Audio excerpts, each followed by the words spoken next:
High, welcome back to my channel. আর আজকে তোমাদের সাথে শেয়ার করব আমরা দীঘা গিয়েছিলাম, তো দীঘার হোটেলের রুমটা।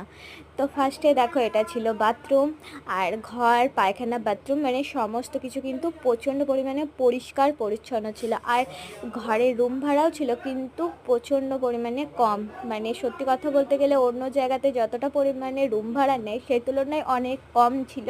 আর সমস্ত কিছু পরিষ্কার পরিচ্ছন্ন ছিল। আর ঘরের মধ্যে দেখো, এসি পাংখা দুটোই ছিল, আর তার সাথে ছিল একটা 6x7 বা 6x6 একটা খাট ছিল। আর খাটের মধ্যে তো দেখতে পাচ্ছ 3টে বালিশ এবং ব্ল্যাঙ্কেট দুটোই দিয়েছিল।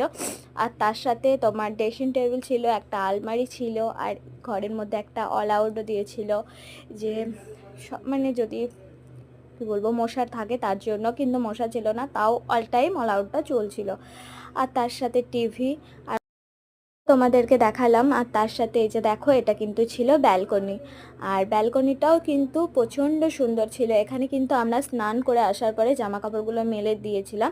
আর তারপরে তো আমরা খাবার দাবার খেয়েছি, ঘুরতেও গিয়েছিলাম, মানে কিছু কেনাকাটাও করতে গিয়েছিলাম, তো তার জন্য কিন্তু ব্যালকনিটা ছিল বলে